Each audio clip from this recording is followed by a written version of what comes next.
이게 무슨 그 두더지 잡는 게임도 아니고요. 사회적 거리두기 강화로 여기를 막으니까 여기에 지금 몰리고 있답니다. 홍종선 기자님. 네, 이 사회적 거리두기 2.5단계로의 격상, 이때 금지된 곳들이 있죠. 그곳에 이 실내 스크린 연습장, 그리고 PC방이 있었어요. 네. 그런데 골프 좋아하시는 분들 참 많은 것 같습니다. 실내 스크린 안 되니까 야외 스크린 갔는데 이 야외라는 게 완전히 야외가 아니라 실내와 야외가 실외가 이렇게 혼합된 형태라고 합니다.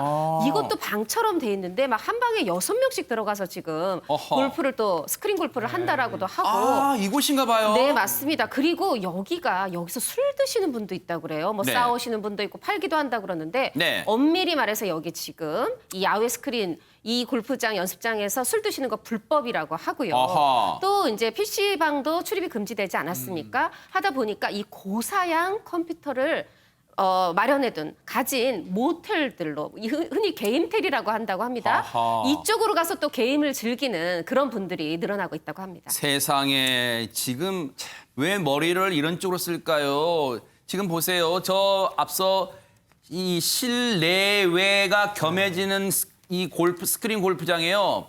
방이 지금 구하기가 하늘의 별 따기랍니다. 거기서 지금 술판을 벌이고 있고요. 당연히 불법적 행동인데요. 그 야외 스크린 골프장 직원의 얘기 한번 들어보시고요. 이어가 보도록 하겠습니다. 한 방에는 6명까지 들어가 있었어요. 2명까지는 거의 꽉 차 있어요. 시켜 먹어도 돼요, 막. 그럼요. 네. 시켜먹는 것도 괜찮고, 뭐, 사오셔도 괜찮고. 아, 그래서 뭐 맥주 같은 것도 같이. 네, 사오셔도 되고, 아니면 여기 판매하고 있거든요. 아. 근데 원래 이렇게 사람 많았어요, 여기? 아, 요즘 처음났어요. 이번 때는 사람 더 늘었어요? 저기가 없어서. 여기, 실내는 지금 다 크로스 됐잖아요. 이게 무슨 눈 가리고 아웅입니까? 실내 스크린 골프장 문 닫으니까 저게 다 보세요. 확 트인 무슨 산에 있는 이 연습장이 아니잖아요. 주택가 근처에 있는 거란 말이에요. 그런데 이 눈 가리고 아웅식으로 저기에 지금 사람들이 몰린다는 거예요. 그런데 앞서 PC텔 여기에도 사람들이 모인다고 하는데 관련 얘기 들어보시고 이어가 보도록 하겠습니다.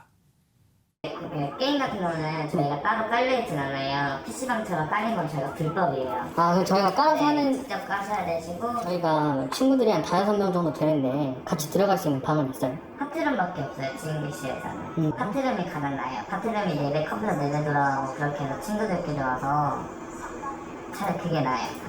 그러니까 파트룸 같은 경우는 기준으로 4명인데 최대 10명까지 가능하세요. 파티룸은 항상 차 있어요. 지금도 입금 대기자분들은 계세요. 파티룸은 사람들이 미친 듯이 몰려요. 여기 원래 또 이렇게 사람 많았어요? 저희가 터지고 나서 그나마 PC 사양이 여기선 제일 좋으니까 안에서 술 같은 거 먹어도 돼요? 상관없어요. 그야말로 이 지경에 인철 변호사님 별천지입니다. 저기에 보니까요. 고급 사양의 PC가 있는 건 말할 것도 없고 앞서 영상 보셨어요? 당구대도 있고요. 지금 별의별 거 다 있어요, 저 안에.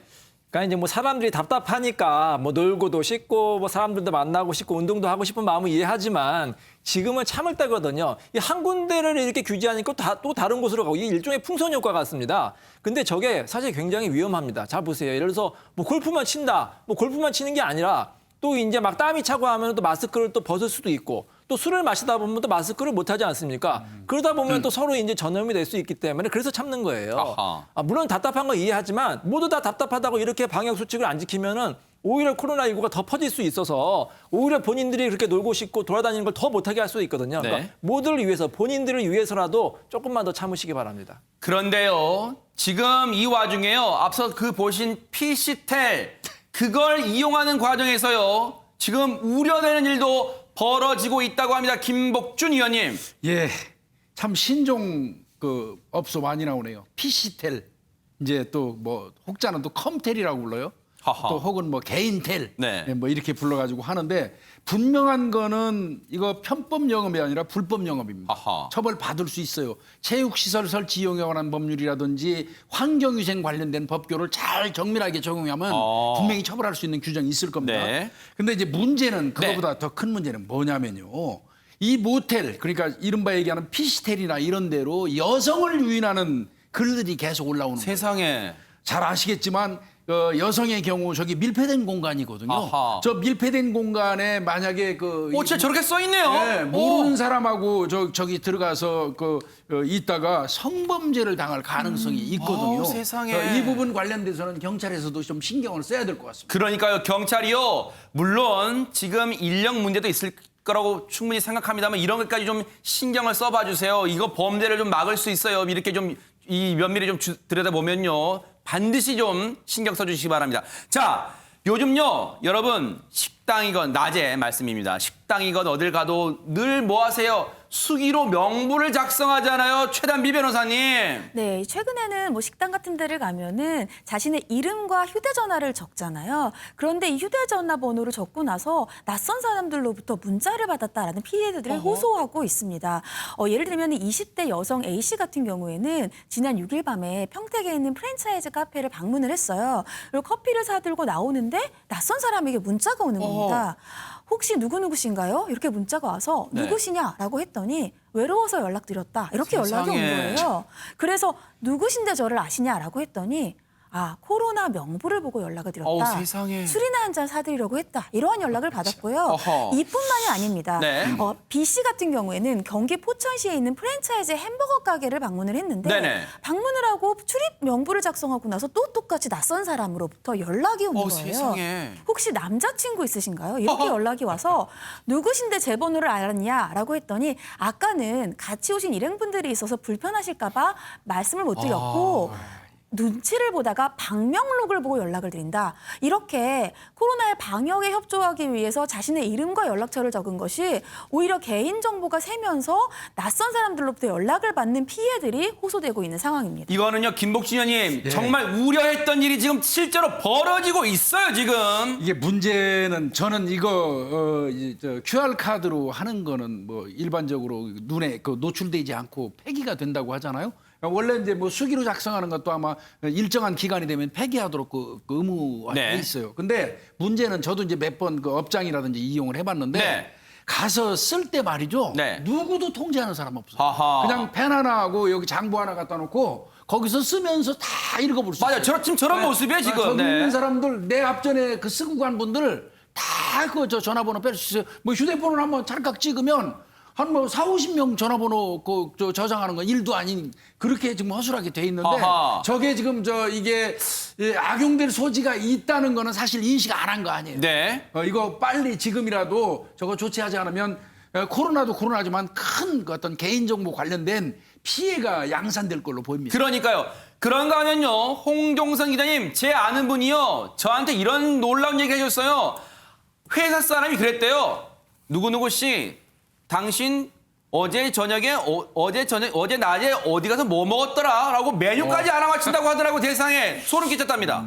네, 이제 한 서울 강남의 그 호텔 중식당을 이제 한 기자가 취재차 가봤습니다. 그런데 이제 여기에 동문들이 모임을 하는데 동문들 모임에 무슨 문제가 있겠습니까? 근데 그 이제 호텔 중식당이다 보니까 그 동문들이 좀 한 사람 뭐 대기업 다니는 경제인, 또 한 사람은 정치인 이런 사람들이 있었습니다. 근데 본인들은 여기 이제 직원이 들고 와서 여기 수기로 명부를 써주세요 하니까 우리가 만난 게 문제는 아니지만 뒷말이 나올까 뭔가 정치인과 경제인이 만났다 이런 거 이거 원하지 않아서 어떻게 보면 우리가 흔히 말하는 문이 달린 밀폐된 공간에서 만난 건데 이걸 쓰라고 하냐 좀 꺼리는 분들이 있다라는 거예요. 그리고 그래도 써주십시오 하고 가더니 첫 번째 음식 나올 때까지 한 15분 동안 그 명부를 가져가지 않더래요. 그러다 보니까 그 위에 있는 사람, 그 앞장에 뒷장에 있는 사람까지 다 볼 시간이 충분하더라. 이거 너무 좀 소홀하게 관리되고 있는 거 아니냐. 이런 지적들이 나오고 있고요. 한 국회의원 보좌관 또 이런 얘기도 합니다. 만나는 사람 가운데는 내부 제보자라든가 이 보안 유지가 필요한 그런 사람도 있는데 여기에 수기 명부로 다 만약에 적으라고 한다라면 이거는 그 만남의 사실 자체가 드러날까 봐 좀 우려되는 부분이 있다. 이런 고충을 호소하시는 분도 계시네요. 방역의 이 목적은 이해되지만요. 방역의 미명하에 우리의 개인정보가 너무 무차별적으로 드러나는 건 아닐까요? 이인철 변호사님? 그러니까 조지 올의 1984라는 또 소설이 생각납니다. 이게 지금 코로나라는 공공의 이익을 위해서 국민들이 지금 많이 양보하고 있습니다. 개인의 사생활이라든지 여러 가지 불편을 양보하고 있는데 근데 이 본질적인 핵심적인 부분, 이 개인 프라이버시 이게 지금 침해가 되고 있지 않습니까? 그럴 경우에는 이게 지금 문제가 될 수가 있거든요. 아하. 대규모 시설 같은 경우에는 QR코드가 지금 적용이 되고 있기 때문에 큰 문제가 없지만 대부분의 이제 소규모 영세업자 같은 경우는 수기를 작성하고 맞아요. 있는데 이게 무차별적으로 노출이 되고 있단 말이에요. 그리고 4주가 지나면 폐기가 돼야 되는데 사실 이것도 지금 관리가 안 되고 있다고 합니다. 그렇죠. 좀 이럴 바에 차라리 수기 작성을 없애고 전부 다 QR코드로 바꾸는 그런 방법도 생각해야 될 것으로 보입니다. 그러니까요. 정말 이 부분은 방역 당국과 정부가 진짜 이걸 좀 신경을 써 주시기 바랍니다. 우리의 개인정보가 무차별적으로 지금 드러날 수 있단 말이에요. 실제로 아까 그런 사례도 보여드렸으니까요. 자, 그제 서울구치소에 재수감된 전광훈 목사 아주 자기가 마치 예언이라고 하는 것처럼 나는 다시 나올 거다, 보석이 될 거다 그렇게까지 말을 했는데 자, 관련해서 영상 한번 보시고 이어가 보도록 하겠습니다.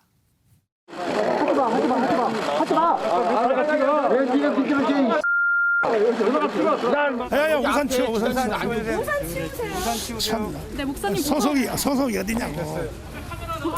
소속부터 밝혀야지. 국민 여러분, 저는 감옥으로 갑니다만은 반드시 대한민국을 지켜주시기를 바랍니다. 네. 항거하시는 거예요? 당연히 해야죠. 이번 전광훈 목사님 보석 취소 결정으로 역시 대한민국은 지금 심각하게 훼손되었다는 것이 증명되었습니다. 반문재인 정부의 선봉에 서 있는 목사 한 명에게 뒤집어 씌우며 이 정부가 코로나 사기극으로 자유를 탄압하고 기독교를 탄압하고 결국 나라 전체를 문 닫게 하는 위기 속으로 끌고 가지 못하도록 온 국민이 제대로 보고 듣고 알아야 할 때입니다.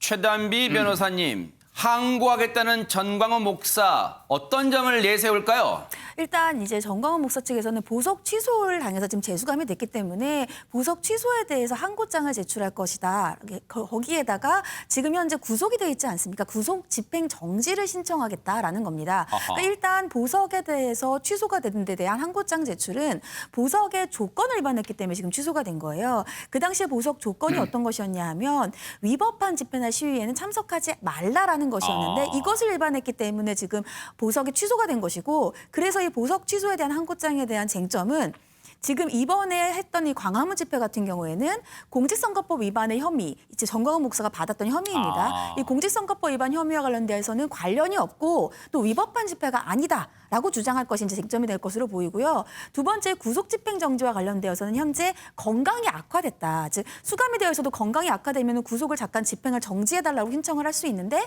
건강이 악화됐다라는 것을 주장할 것으로 보이고 과연 이것이 건강이 악화되어서 구속을 집행할 수 없을 정도인가 가 쟁점이 될 것으로 보입니다.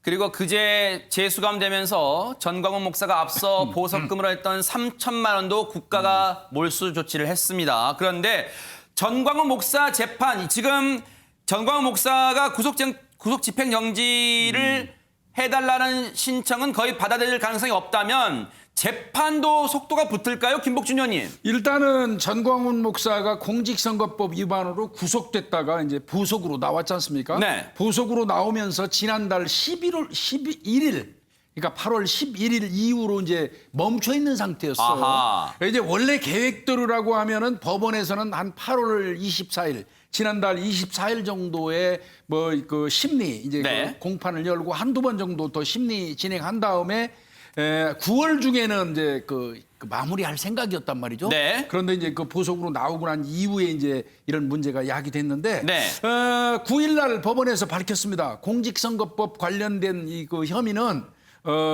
다음 기일이 10월 12일. 아, 다음 달이군요. 다음 달 네. 12일로 일단 지정이 됐어요. 아하, 네. 그래서 아마 이제 그 재판이 이어지면서 선고까지 가겠는데 이제 분명한 거는 전광훈 목사는 더 조사를 받을 게 있죠. 지금 각종 그 감염병 예방법 관련돼 가지고 상당히 고소고발이 많이 됐지 않습니까? 네네. 이거는 이제 아마 전광훈 목사가 교도소에 있는 동안, 구치소에 있는 동안 경찰이 아마 출장 조사를 하면서 피의자 신문 조서 같은 걸 받아갖고 추가 기소를 하게 되면 네. 그것도 아마 합산되지 않을까 싶습니다. 네. 자, 지금 대한민국을 포함해 전 세계가 여전히 코로나19로 신음하고 있습니다. 그런데 세상에 이건 어떻게 받아들여야 될까요? 중국은요, 코로나 종식 선언을 하고 잔치까지 벌였답니다. 관련 얘기 들어보시고 이어가 보도록 하겠습니다. 付出巨大努力，取得抗击新冠肺炎疫情斗争重大战略成果。 코로나 전쟁에서 승리했다고 종식을 선언하고 이렇게 지금 말이 됩니까? 중국 믿을 수 있습니까 지금? 뭐 이 소식을 전하다 보면 또 이걸 접하다 보면 은근히 좀 부하가 치미는 건 사실이에요. 중국 같은 경우는 지금 뭐라고 그러냐면요. 8일 날 대규모 표창 대회를 열었어요. 표창 주고받는다는 거예요. 상 받는다는 거죠. 어제네요, 그러면. 예, 그러면서 사실상 이제 이 중국은 그 코로나 종식을 선언한 겁니다. 그러니까 우한에서 이 그 코로나 19가 발생한 지 7개월 정도 된 거죠. 7개월 반 정도 됐겠네요. 네. 반 만에 이제 자기들은 완전히 코로나 종식 선언을 한 거죠. 네. 그러면서 이제 자화자찬을 해요. 네. 중국의 방역 성과도 이제 얘기를 하고 네. 그러면서 더해서 국제적 공헌을 강조했다고 그러는데 글쎄요. 중국이 국제적 공헌이라는 얘기가 과연 나올 수 있는 건지 모르겠습니다. 네. 뭐 그러면서 중국의 정신, 중국의 역량을 전 세계적으로 우리가 충분히 보여줬다. 뭐 이런 얘기를 하면서 자화자찬을 하고 있거든요. 네. 근데 한번 생각해 봐야죠. 중국은 명백히 이 코로나19가 발생했을 때 초기 대응에 실패를 했었고요. 그 실태를 은폐한 건 사실 아닙니까? 그래서 전 세계적으로 피해를 줬다는 책임론에 휩싸여 있는데 네. 이 시기에 우리는 다 끝났다고 잔치 벌려야 될 건지 그러니까요. 아무리 날아가는 일이라도 좀 체면이 좀 있었으면 좋겠습니다. 네. 그런데 앞서 시진핑 주석과 나란히 서 있는 그 사진 좀 보여주세요. 저 사람이 지금 뭔가 훈장 같은 것을 걸고 있잖아요. 왜 그런가 봤더니 중국의 최고 영예인 공화국 훈장을 저 옆에 있는 시진핑 주석 옆에 있는 안경 쓴 사람에게 줬대요. 누군가 봤더니요. 코로나19 방역의 총사령관 역할을 했던 사람인데 표창을 했는데 중국에서 코로나 백신을 만드는데 크게 기여했다는 거예요. 홍종선 기자님. 네, 그 코로나19 이후에 중국에서 처음으로 대형 오프라인 행사를 개최했습니다. 국제서비스무역교류회라는 건데 여기에서 시노팜, 시노백이라는 두 회사가 백신을 공개했습니다. 지금 미국에서는 뭐 백신에 지금 후유증이 나온다 이런 보도가 바로 지금 나오는 상황인데 중국에서 뭐라고 얘기하냐면 이 오프라인 행사가 대중에게 이 백신을 빠르고 안전하게 제공하게 한 플랫폼이 됐으면 좋겠다. 올해 말까지 승인이 났으면 좋겠다. 이렇게 밝히고 있어요. 네. 그리고 이 행사를 보도한 홍콩 언론에 따르면 이 두 회사 가운데 시노백사 대변인이 이렇게 얘기했다고 합니다. 이 정부로부터 긴급 사용 승인 받아서 우리 임직원, 가족들 3,000명한테 이미 백신 접종했다. 이렇게 밝혔다고 합니다. 아니 상식적으로요. 지금 전 세계가 미국 포함해서 전 세계가 대한민국도 마찬가지입니다. 이 백신이 언제 나올까 다 기대하고 있잖아요. 그런데 지금 중국이 백신 만들었다는 거 아니에요? 그러면 상식적으로 우리가 당장 돈이 들더라도 백신을 수입해 와서 접종을 해야 되는 건가? 이런 생각할 수 있잖아요. 중국이 백신을 만들었다는 거에 대해서 진짜 신빙성이 있는지 전문가에게 들어보시고 이어가 보도록 하겠습니다. 지금 러시아나 중국 같은 경우는 뭐 임상 시험을 하지 않은 상태에서 거의 제대로 하지 않은 상태에서 그냥 나름대로 승인을 해서 뭐 이제 삼상 시험을 갖다가 이제 접종하면서 이제 하는 그런 상황인 거고요. 백신은 건강한 사람들이 맞는 거기 때문에 맞고 사망을 하거나 중증 부작용이 나타난다고 했을 때는 그 백신은 사용할 수가 없습니다. 기본적으로 뭐 승인해서 접종은 그 나름대로 할 수는 있겠지만. 안전성, 유효성 입증 안 되면 결국 접종하다가 문제가 생겼을 때 결국 피해를 국민들이 보기 때문에 이렇게 섣불리 이렇게 선택할 수 있는 그런 선택지가 아닙니다. 그런 거는. 그러니까요. 저런 우려가 있잖아요. 저걸 어떻게 그냥 믿고 씁니까? 그런데 중국이 더 기막힌 행동 여기서 끝나는 게 아니랍니다. 최단비 변호사님. 네, 그러니까 중국 연구진이 냉장 상태로에서 세계적으로 유통되는 연어가 코로나19 발생의 원인일 수 있다. 이러한 논문을 발표를 한 겁니다. 이 중국의 화난농업대학교의 교수가 이끄는 연구팀이 섭씨 4도의 환경에 냉장 연어 고기에서 코로나19 바이러스가 8일간 감염 상태를 유지하는 것으로 확인이 됐다라면서 나서 한 나라에서 오염된 물고기가 일주일이면 다른 나라로 쉽게 수송이 되면서 결국은 이것이 국제 전송의 코로나 바이러스의 원천 중에 하나다. 이렇게 주장을 했는데요. 이 주장의 근거로 우한과 베이징에서 코로나 확산이 모두 수산물 도매 시장에서 관련이 있다고 지적을 했어요. 중국은 그동안 중국의 코로나19의 발생지가 아니다라고 계속해서 주장을 해왔는데 이번 중국의 연구가 결국은 이러한 중국 국가의 주장을 뒷받침하기 위한 노력의 일환이 아니겠느냐 이러한 분석도 나오고 있습니다. 아까 그 교수 얘기 좀 다시 보여주세요. 뭐라고요? 지금 한 나라에서 오염된 물고기 일주일이면 다른 나라로 수송된다. 그래서 지금 연어 탓이라고요?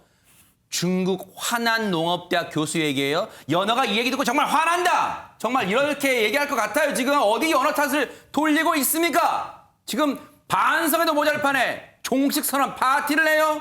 훈장을 줘요. 자, 이런 가운데요.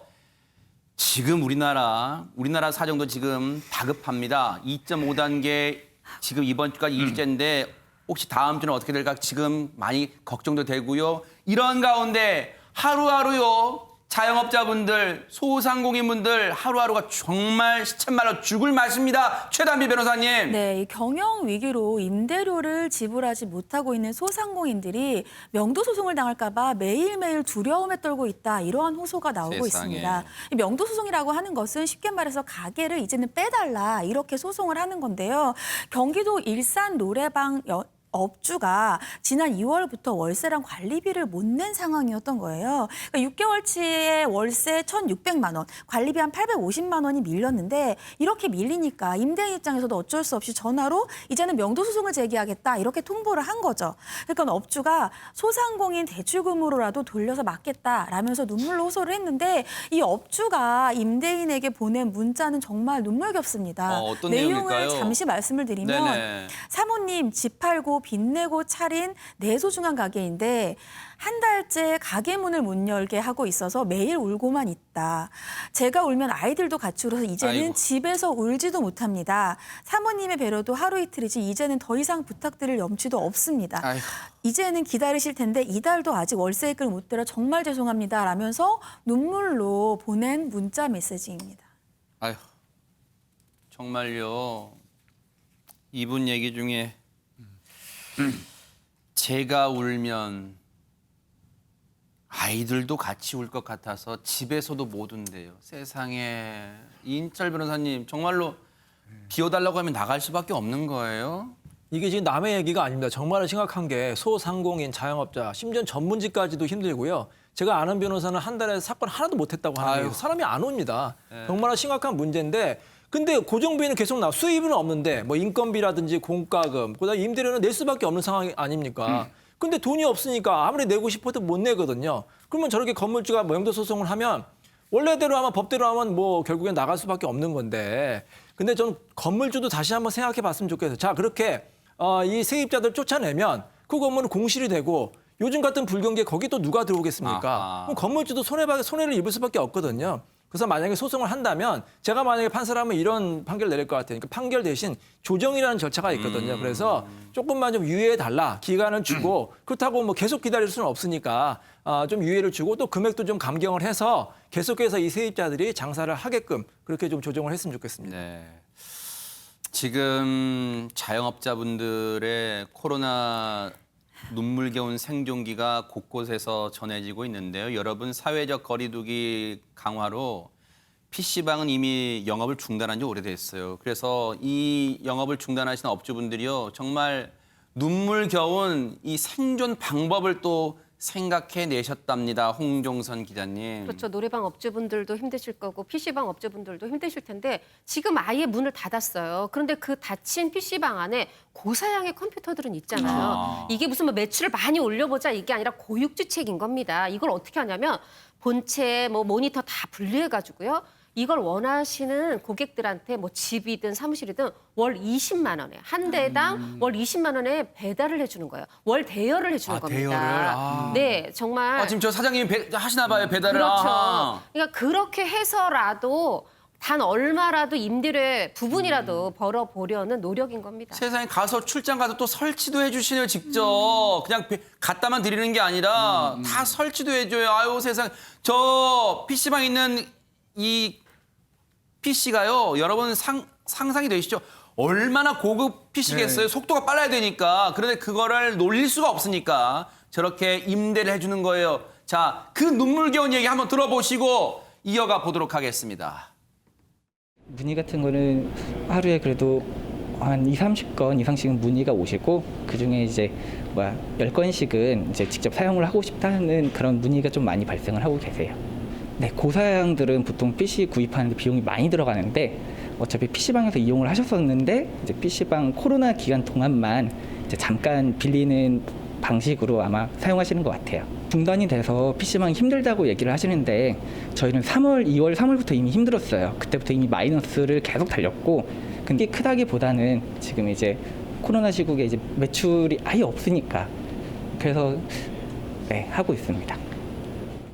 아이고 세상에. 근데 최단미 변호사님, 문 닫은 PC방들은 부지기수로 많잖아요. 그런데 그럼 모든 PC방들이 저렇게 대여업을 하고 있어요? 또 일부 PC방들 같은 경우에는 또 다른 활로를 또 찾았습니다. 음식 배달을 시작을 한 건데요. 아이고. 일부 PC방들 같은 경우에는 이제 조리실을 따로 두고 PC방에 오는 손님들에게 음식을 대접하는, 그러니까 파는 데들이 많거든요. 그러니까 뭐 일식, 한식, 중식, 양식 웬만한 식당들보다도 맛있는 음식들이 많다라고 해서 예전부터도 PC방 맛집 순례들도 있을 정도였어요. 그렇기 때문에 이제 일부 PC방들이 음식 배달, 이제 애플리케이션과 함께해서 음식 배달에 뛰어든 건데 경기도 소재 PC방 같은 경우에는 앱 맛집 랭킹에도 올라갈 정도로 그렇게 이제 유명하다라고 합니다. 근데 이제 대부분의 PC방이 휴게 음식점으로 등록이 돼 있어서 주방 시설을 갖추고 음식을 만들고 배달을 할 수가 있는데 그런데 이렇게 새로 활로를 찾은 곳들도 아무래도 음식 배달을 뒤늦게 뛰어든 거잖아요. 그러니까요. 그래서 녹록치 않은 게 현실이라고 합니다. 네.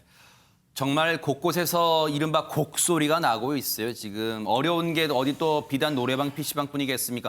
여러분, 여기는 다 괜찮을 거라 생각해도 호텔도 지금 생존에 지금 몸부림치고 있다고 합니다. 이인철 변호사님. 그러니까 이 시국에 누가 호텔을 갈까? 듣고 보니까 이런 생각하는데 어떤 호텔은 정말로 방이 없다고 합니다. 문제 그래요? 성실하고 하는데 네. 이 아이디어를 잘 쓴 것 같아요. 아하. 요즘에 코로나19 때문에 집에서 근무하는 재택근무하는 사람들이 많잖아요. 근데 집에 있다 보면 일에 집중이 안 되잖아요. 뭐 이제 뭐 여러 가지 하기 때문에 그래서 이제 나가야 되는데 그 사람들 잡은 겁니다. 호텔로 출근하자. 아하. 일종의 대신 서비스죠. 그래서 네. 오전 8시부터 오후 7시까지 방을 빌려주는 거예요. 거기서 편안하게 집중적으로 일을 하라고 하는데 평상시보다 예약이 3배나 많다고 합니다. 아하. 그러니까 아이디어가 히트친 건데요. 네. 저는 이거를 보면서 이제는 우리도 코로나19 시대에 생존법을 찾아야 되는구나. 어쩌면 암울한 전망이긴 한데 이건 암울한 전망이긴 합니다만은 백신이 나오고 치료제가 나와도 코로나는 독감같이 계속해서 남아있을 수도 있어요. 왜냐하면 호흡기 질환이기 때문에 맞아요. 완전히 정복하는 게 어렵거든요. 그래서 이 시대에는 우리가 살아날 생존법을 새롭게 찾아야 된다고 그러니까요. 생각이 듭니다. 저 호텔 대실료가 10만 원 안팎 결코 싸지가 않아요. 그런데도 이렇게 이용하는 분들 그 얘기도 한번 들어봤습니다. 듣고 이어가 보도록 하겠습니다. 집에서 근무하려고 하다 보니까 집중도 너무 안 되고 그러니까 집에 있으면 아무래도 집안일도 해야 되고 이래저래 막 신경 쓰이는 일도 많고 요리도 해야 되고 좀 조용히 하고 싶어가지고 호텔로 와서 이용하게 됐어요. 좀 쾌적한 것도 있고 호텔이다 보니까 이미지도 너무 깨끗하고 그래서 좋은 것 같고 뭐 이것저것 많이 챙겨주는 것도 있어서 좀 업무 효율에도 좋은 것 같아요. 정말 고육지책입니다. 그런데 김복준 의원님 예, 예. 진짜 다들 어려워요. 진짜 조금만 이럴수록 더 포기하면 안 돼요. 더 버텨주셔야 됩니다. 예, 그렇지 않아도 그 얘기 하셨어요. 손영래 그 중수본 전략기획반장께서 네. 이런 얘기 했어요.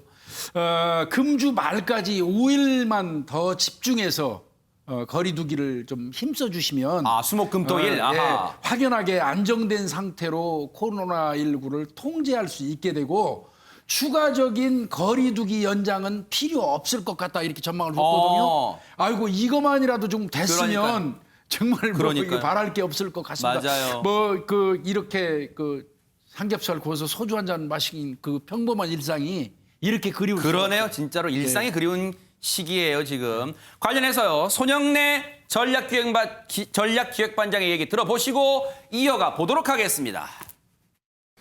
많은 자영업자와 서민층이 생업의 피해를 감수하며 거리두기에 동참하고 있으며 수많은 우리 이웃들이 보이지 않는 곳에서 집에만 머무르며 일상의 불편을 감수하고 있습니다.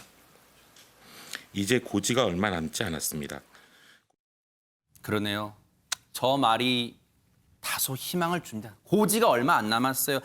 우리 국민이요, 협조를 정말 잘했던 것 같아요. 그런데 이럴 때일수록 뭔가 힘낼 만한 무언가가 필요해 보입니다. 홍종선 기자님. 네, 사실 서울 수도권이 이 코로나19 피해 타격 입기 전에 가장 먼저 어떻게 보면 그 아픔을 겪으셨던 분들이 있죠. 그 도시가 있어요. 대구입니다. 아하. 대구시에서 당연한 것들을 기다립니다라는 영상을 제작해서 공개를 했는데 네. 여기 보면요, 유치원생들이 소풍 가 있고요, 막 운동회 때 아이들이 달리고 연인들이 길을 걷고, 어떻게 보면 그때는 너무 당연했던, 우리가 아하. 뭘 누리고 있는지 몰랐던 그 영상들에 노래가 흐르는데, 그 노래가 지난 4월에 발표됐던 이 패닉의 이적 씨가 작사 작곡한 노래였죠. 그 이제 가사도 똑같아요. 우리가 뭘 누리는지 몰랐던 그 당연한 것들의 회복, 그걸 기다린다라는 건데, 그래서 대구시가 이렇게 얘기를 합니다. 우리가 이제 마스크 쓰고 이 평범했던 일상이 다시 되돌아오기를 기다려보자. 사실 그건 그냥 기다리는 게 아니라 우리가 이 방역 수칙 철저히 지키는 게 그 당연한 것들이 우리의 일상으로 되돌아오는 그 날들을 하루라도 앞당기지 않을까 싶습니다.